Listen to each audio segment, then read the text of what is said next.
Imagine waking up before sunrise on a winter morning in Victorian England. The room is cold. The fire downstairs burned low hours ago. Frost sits along the edges of the window, and the walls feel damp to the touch. You pull on yesterday's clothes. For many working families, the day will begin long before daylight. In industrial towns, factory whistles may soon sound. Elsewhere, laborers, servants, dock workers, and market traders are already preparing for hours of work ahead. And before any of it starts, there is breakfast. Because once the day begins, there may be little time to think about food again. The hours ahead will be long. Whatever sits on the table this morning has one job: to get you through the first part of the day. Not a leisurely meal, not a table covered in choices, just something warm and filling enough to carry a working family through the first part of the day. For most households in Victorian Britain, breakfast wasn't about enjoyment, it was about making it to midday. Porridge. Long before the factories opened and the markets came to life, a pot of porridge was already simmering over the fire. Oats were cheap, easy to store, and could be bought in quantity from local markets and merchants. In Scotland and the north of England especially, porridge had been the foundation of the working class diet for generations. It required almost no skill to prepare, and a small amount fed several mouths. The porridge itself was plain by necessity. Made with water more often than milk, it was thick and heavy and not particularly pleasant. A little salt went in if there was any. Milk, when it could be managed, was used carefully, since it cost money many families struggled to spare. Children ate it standing or in a hurry. Adults swallowed it quickly near the fire before heading out into the dark. It wasn't exciting. Nobody looked forward to it, but the morning ahead didn't care what you enjoyed. The factory whistle would sound soon enough, and for a few hours at least, the porridge held you. Bread and tea. For an enormous number of working class families, particularly in the great industrial cities like Manchester, Birmingham, and London's East End, breakfast was simply a thick slice of bread and a mug of hot tea. The bread was dense and coarse, often a day or two old. Nothing was thrown away. Stale bread still filled the stomach. Tea had become the working class drink of Britain by the mid-Victorian period, and not by accident. It was warming, relatively affordable, and could be stretched a long way. Families often bought lower grades of tea and brewed them strongly. A scrape of sugar might be added if the household budget allowed it. On cold mornings, the warmth of the mug in both hands was its own kind of comfort. It might be the warmest thing you touched all morning. Once outside, there would be wet streets, winter air, and hours of work ahead. There wasn't much conversation before the long walk to work. People drank quietly, already thinking about the hours ahead. Bread and dripping. When a family was fortunate enough to cook a joint of meat on Sunday, nothing that came from it was wasted. The fat that dripped into the pan during roasting was collected carefully once it cooled and solidified. That was dripping, and it became one of the most common breakfast spreads in Victorian working-class Britain. Spread across a thick slice of bread, beef dripping had a rich, savory flavor that plain bread alone never approached. In winter, it hardened like tallow and took some effort to spread. A well-made dripping could even contain the brown jelly from the meat juices beneath the white fat, which many considered the best part. For children, it was a genuine treat. For parents, it was practical arithmetic. It cost nothing because it was already there. Bread and treacle. Black treacle, the dark byproduct of refining sugar, was widely available in Victorian Britain and sold cheaply enough that many poor families could afford a tin. Spread across bread, it made a breakfast that felt noticeably different from the plain alternatives. Treacle was sticky and strong, and children particularly liked it. It wasn't a luxury in the way that jam or butter might have been, but it broke the monotony of plain bread and added calories of its own. In some households, it was also used as a home remedy for coughs and other complaints, giving parents another reason to keep it in the cupboard. Oat cakes.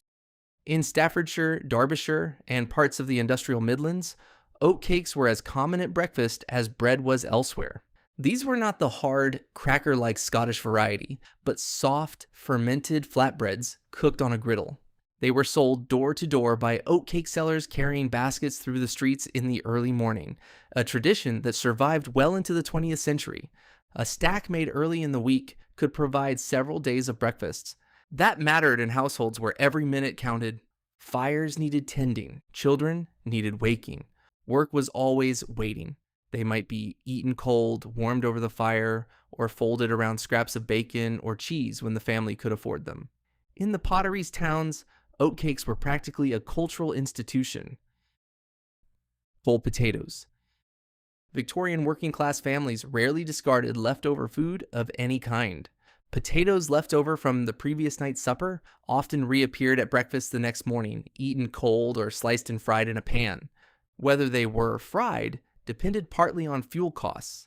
Coal cost money, and heating arranged simply to warm leftovers was not always worthwhile. A cold potato eaten quickly before the walk to work was still a potato. Still calories, still something. Milksop. For the youngest children in Victorian households, milksop was one of the most common morning foods. Pieces of bread were broken into a bowl and covered with warm milk until they softened into something that required almost no chewing.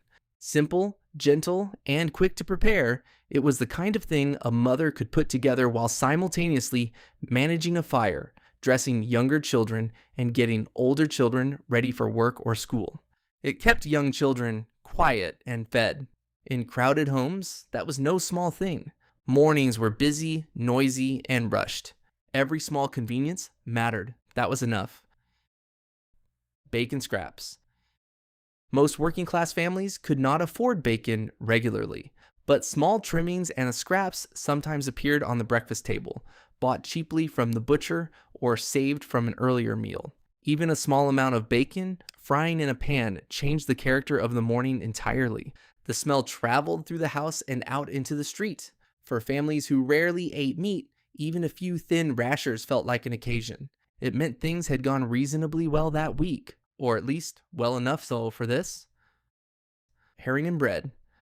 In coastal towns and port cities, particularly in the north of England and Scotland, herring was among the most affordable fish a family could buy. Salted or smoked, it kept well without refrigeration, which made it practical in an era before modern food storage. A piece of bread helped cut through the sharp saltiness. The smell lingered in small kitchens and clung to clothes. Workers near docks and fishing ports ate it without ceremony. It was fuel. The labor that followed demanded something substantial. Bread and lard. Lard was one of the cheapest fats available to many Victorian households. Rendered from pork fat and stored in crocks or jars, it kept well and could be spread directly onto bread. For families watching every penny, it provided a simple way to make plain bread more filling. A slice spread with lard contained far more energy than bread alone and required no cooking, no fuel, and almost no preparation. It was not fashionable. It was not particularly memorable, but it was affordable. And affordability mattered more than taste. Cheese and bread. A small piece of cheese combined with bread was one of the more sustaining breakfasts a working person could eat without spending much. Factory workers who left home before daylight and might not eat again until noon needed something that lasted. Cheese, even in modest amounts, provided protein and fat in a way that plain bread alone did not. No preparation required, no fire needed, cut it, eat it, leave. Bubble and squeak. Leftover boiled vegetables, most often cabbage and potatoes, were chopped and pressed into a pan until they formed a crust on both sides. The sizzling and spitting that resulted gave the dish its name, which was already in common use by the early Victorian period. Nothing was wasted. Nothing could be. Every scrap of cabbage, every cold potato, every heel of bread was part of a careful domestic economy that most working-class families navigated without thinking about it, because they had little choice. That, more than anything, is what these breakfasts reveal. Looking back, it's easy to focus on the food itself, but the food was only part of the story. Not recipes, not preferences. A way of life built around making do, stretching what you had and getting out the door before the day began. The meals were ordinary. The endurance behind them was not.